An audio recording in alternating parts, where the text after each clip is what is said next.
यहाँ एक है, कोई भी दुकान वाला रहे, बहुजन विकास कभी डोनेशन नहीं मांगती,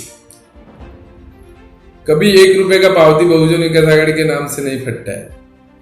यही दूसरा पार्टी आएंगी तो बाहर जाके देखना चाहिए, मतलब हम बोलते हैं बम्बई हो, कल्याण हो, जहां भी हो, दूसरे पार्टी की सत्ता है, वहाँ कुछ भी फंक्शन है तो पार्टी फंड मांगता है। लेकिन नमस्कार दोस्तों, आप देख रहे हैं इंकलाब न्यूज़ में फारूक शाह। और सिटी सर्वे की रिपोर्ट में नाला सुपारा ईस्ट में अगर रेलवे स्टेशन से और हाईवे के बीच की बात की जाए तो बहुजन विकास आघाड़ी जो लगातार सत्ता में रही है कई सालों से, और बहुजन विकास आघाड़ी की कार्यों की बात की जाए कि उन्होंने कोई बड़ा कार्य किया है तो तुलिंज रोड पर यानी स्टेशन से लेकर हाईवे के बीच में आपको सिर्फ और सिर्फ एक तालाब नज़र आएगा। और नाला सुपारा ईस्ट में शौचालय की बात की जाए तो वो भी इसी तालाब के नज़दीक मिलता है। और नाला सुपारा ईस्ट में हाईवे से सुपारा फाटा से ले करके अगर स्टेशन तक की बात की जाए तो एक गार्डन ही एकमात्र ऐसी चीज़ है जो दूर दूर तक नज़र आती है, क्योंकि बड़ी आबादी के बीच में स्टेशन से लेकर और हाईवे के बीच में अगर कोई बेहतर व्यवस्था बैठने की, बुजुर्गों के और बच्चों के और परिवारजनों के साथ खुली हवा, खुली सांस लेने की अगर कोई जगह है तो वो है तालाब। तालाब के बाजू में थोड़ा छोटा सा गार्डन बनाया जाता है ताकि इर्द गिर्द लोग घूम करके व्यायाम वगैरह कर सकें। और ये तालाब नगर सेवक पंकज पाटिल के कार्यकाल में बना, क्योंकि इस तालाब के अलावा अगर कोई बड़ी चीज़ की बात की जाए कि किसी नगर सेवक ने कोई उत्पत्ति हासिल की है तो बिल्कुल दूर तक नज़र नहीं आती। वसई विरार महानगर पालिका जिसने पिछले 1 दशक में लगभग 10 तालाबों का विकास किया, इनमें से एक तालाब है नाला सुपारा के धान्यू बाग में जो नगर सेवक पंकज पाटिल के वार्ड में आता है। और अगर देखा जाए तो यही एक तालाब है जो एक विशालकाय जनसमूह को अपने प्रांगण में एकत्रित कर सकती है। तुलिंज रोड पर नाला सुपारा स्टेशन से लेकर हाईवे के बीच में यही एक तालाब है जो सबसे सुंदर और बेहतर नजर आता है। नगर सेवक पंकज पाटिल जो लगातार कई वर्षों से न्यू बाग क्षेत्र में नगर सेवकी का चुनाव जीतते आए हैं और कई महत्वपूर्ण कार्य किए हैं, लेकिन उनके कार्यों के दौरान, उनके कार्यकाल के दौरान कौन कौन सी समस्याएं आई और कैसे कैसे चीज़ों से वो पार किए अपने आप को, और कौन कौन से अभी भी बेस हैं उनके पास जिसको लेकर के वो अपने क्षेत्र में अभी भी जागरूक रहेंगे। तो आइए मिलते हैं नगर सेवक पंकज पाटिल। नमस्कार, मैं पंकज पाटिल। मेरा कार्य क्षेत्र मतलब धान्यू एरिया में मैं 2006 से ग्राम पंचायत चुनाव लड़ा, ग्राम पंचायत सदस्य लोगों ने मेरे को चुन के दिया। उसके बाद 2009 में महानगर पालिका हुई, वसई विरार शहर महानगर पालिका, उसमें मेरी धर्मपत्नी नगर सेविका बनी वार्ड क्रमांक 26 से।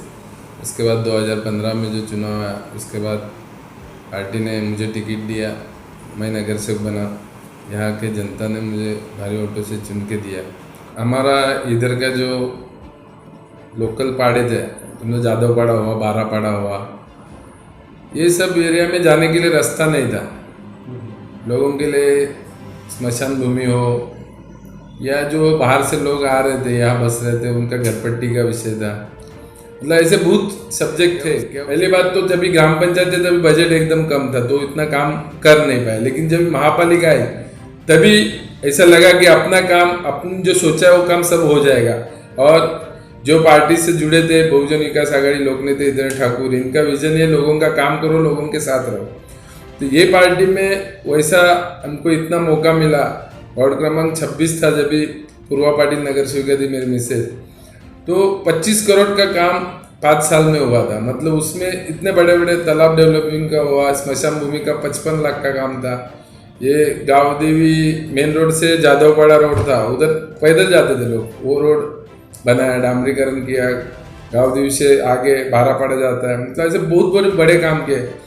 धान्यू से शांतिनगर रोड था जो वसई कनेक्टिविटी था। मतलब ऐसे बहुत बड़े बड़े काम किए। बिलालपाड़ा में काम किए, संतोषपुर में काम किए। अपना जो विजन था लोगों तक, लोगों की सुविधा मिलनी चाहिए, हर घर के बाहर रोड लाइट चाहिए था, ये हमारा सपना था। क्या लोग रात को घूमते यहाँ, जो मतलब रोज कमाने रोज खाने वाले लोग हैं और रात को आते हैं, उनको तकलीफ नहीं होनी चाहिए। जो गटर का समस्या हो, मतलब ऐसा काम था जो सब पूरा 100% तो मैं नहीं बोल सकता क्योंकि आबादी रोज बढ़ती जा रही। तो जितना भी हमारे माध्यम से होना था वो हमने किया। आगे यूँ तो वसई विरार की लगातार स्थिति बदलती ही रहती है, क्योंकि यहाँ आबादी की बात की जाए तो बस आप सिर्फ इस बात से अंदाज़ा लगा सकते हैं कि पूरे शहर में एक दिन में लगभग 200 से 500 मकानें तो तैयार ही हो जाती हैं और जिसमें रहने वाले भी तत्काल भर्ती हो जाते हैं। ऐसे में हर रोज़ एक न एक समस्या उत्पन्न ही होती रहती है, जैसे लोगों के लिए पीने का पानी, यूज करने का पानी, सामुदायिक शौचालय, रोड रास्ता, गलियां और नालियां, बिजली की व्यवस्था। और इन सारी समस्याओं से आए दिन जूझना पड़ता है क्षेत्रीय नगर सेवकों को।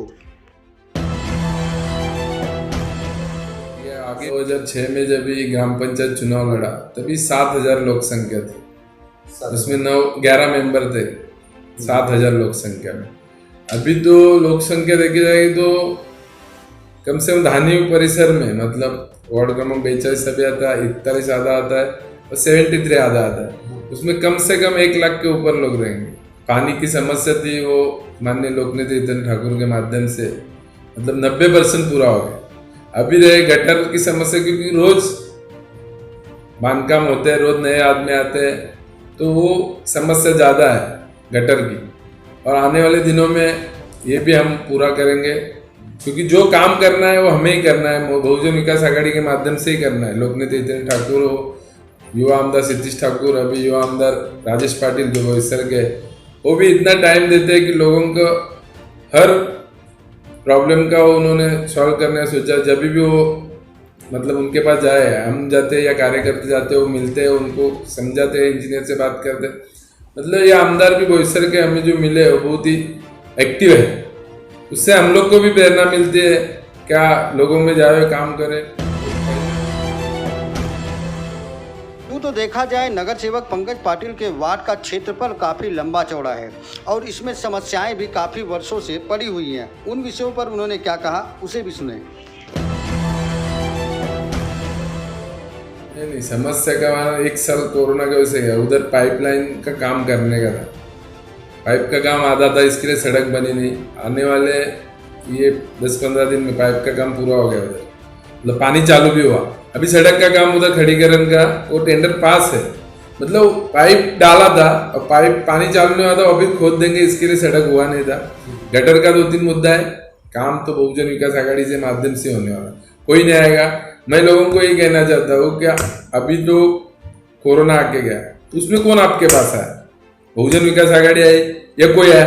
इसके बाद लोकसभा चुनाव होता है, विधानसभा होता है, वो 4 दिन ही कोई आता है, 4 दिन भी नहीं, 1 दिन जाके एक करके आते हैं, या कोई मीडिया वाला गया उस दिन बोलेंगे खाली, लेकिन काम हम ही लोग करने वाले हैं। बहुजन विकास आघाड़ी करेगी, लोकनेता हितेंद्र ठाकुर माध्यम से हो, क्षितिज दादा हो, राजेश पाटिल हो, हमारे जो भी वरिष्ठ नेता है, ये इनके मार्गदर्शन से काम हम करते हैं। लेकिन दूसरा, चुनाव के बाद इन लोग दिखेंगे क्या, ये मेरा सवाल है। और लोगों को पता है, अब वैसा ही जाके किसका भी बाइट लेंगे ना, तो 10 लोगों में से 7 लोग अच्छा बोलेंगे, 3 लोग बुरा बोलेंगे। वो 3 लोग वो उनको कोई मीनिंग नहीं रहता कौन सी चीज का, वो राजनीति करते हैं, और राजनीति करते हैं। और 7 लोग हमारे साथ है तो हमको क्या डरना है। अभी जो तालाब सुशुद्धीकरण हुआ, इसके लिए नालासोपारा ईस्ट में संतोष भवन के आगे हाईवे तक ऐसा तालाब नहीं हुआ। मतलब इधर लोग 10 बाय 20 के रूम में रहते हैं। मेरा पहला विजन क्या था, लोगों को घूमने को, मतलब एक घर में 4 लोग रहते हैं, पूरा दिन तकलीफ होता है, शाम को या सुबह, तो वो पहला काम हुआ। अभी तालाब के इधर, जब तालाब की जो स्मशान है उसके सामने एक हॉस्पिटल बनाने का प्लान है। मतलब दवाखाना तो अपने इधर है, मतलब डेली जो चेकअप होता है वो है, लेकिन हॉस्पिटल बनाने का एक 25 बेड का हॉस्पिटल होएगा, ऐसा संकल्पना है। वो भी बात किया है, जैसे ही नया बॉडी बैठेगा उसमें वो काम अपने पास करना है। प्राथमिकता रहेगी हॉस्पिटल जरूरत है यहाँ, क्योंकि यहाँ से आगे जाना पड़ता है, नालासोपारा जाना पड़ता है हॉस्पिटल में, तो यहाँ एक होएगा तो ये प्राधान्य रहेगा अगले 5 साल में हॉस्पिटल का। जनता को ये हाथ जोड़ के मैं बोलूँगा कि आने वाले समय में बहुजन विकास आघाड़ी के साथ ही रहे, क्योंकि बहुजन विकास आघाड़ी लोगों का हित चाहती है। मतलब आज मैं ये कहना चाहता हूँ कि बहुजन विकास आघाड़ी इतना नगर सेवक है या सत्ता आमदार है, यहाँ एक है, कोई भी दुकान वाला रहे, बहुजन का कभी डोनेशन नहीं मांगती, कभी 1 रुपए का पावती बहुजन विकास आघाड़ी के नाम से नहीं फटता है।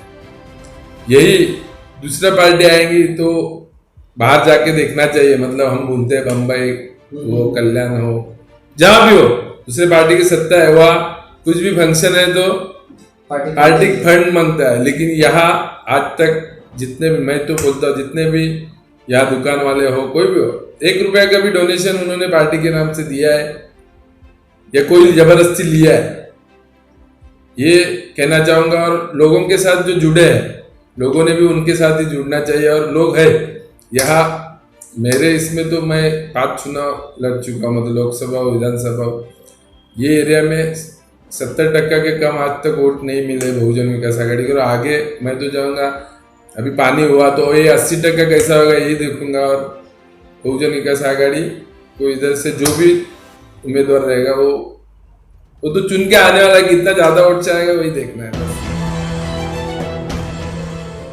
सिटी सर्वे की रिपोर्ट में जो हमने आज बात की है, उसमें माजी नगर सेवक पंकज पाटिल से बात करने के बाद कुछ ऐसी बातें सामने आई जो जानकारी होना ज़रूरी था। जैसे कि उन्होंने अपने वक्तव्य में ये बात कही है कि हमारी पार्टी सबसे अहम बात ये रखती है कि जनता से फंड नहीं लेती।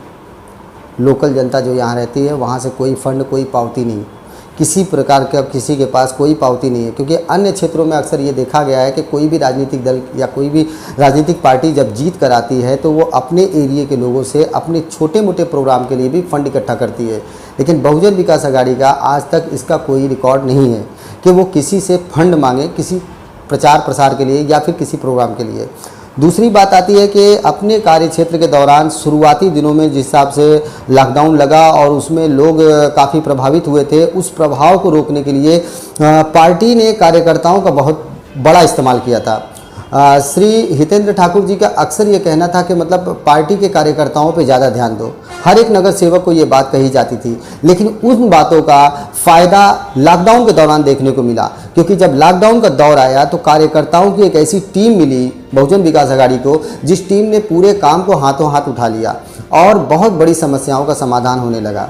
क्योंकि अन्य क्षेत्रों में कई पार्टियों में ऐसा देखा गया है, बहुत से क्षेत्रों में ऐसा देखा गया कि लॉकडाउन के दौरान उनके पास फंड देने वाले तो थे, वितरण करने के लिए लोग नहीं थे, यानी जन समूह की कमी थी। लेकिन बहुजन विकास आघाड़ी की जो जन समूह की एक टीम थी, उस जन समूह की टीम ने जो कार्य करके दिखाया वो काबिले तारीफ थी।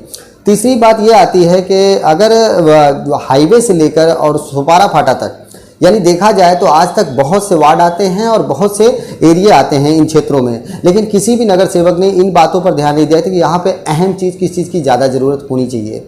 उन चीज़ों को ध्यान में रखते हुए सबसे पहले इन्होंने, पंकज पाटिल का कहना है कि हमने जो है कि तालाब की स्थापना की और तालाब में गार्डन की स्थापना की, ताकि जो है लोगों को बैठने की जगह मिले। दूसरा, आने वाले वक्त में उनका मकसद है कि एक अच्छा हॉस्पिटल होना चाहिए, क्योंकि इन क्षेत्रों में हॉस्पिटल की कमी है, जिसकी वजह से यहाँ के नागरिकों को दूर जाना पड़ता है। क्योंकि लगभग 2 दशक के दौरान एक इतनी बड़ी आबादी इन क्षेत्रों में बस चुकी है, जिनके पास डेली के कम से कम 50 से 100 एम्बुलेंस लेके मुंबई की तरफ रवाना होना पड़ता है। इस मुंबई की तरफ जाने वाले एम्बुलेंस को रोकने के लिए एक हॉस्पिटल का होना अनिवार्य है और उसको प्राथमिकता देते हुए आने वाले वक्त में हॉस्पिटल की स्थापना करने की मंशा रखते हैं। फिलहाल मिलेंगे ऐसे ही कुछ खबरों के साथ, देखते रहिए।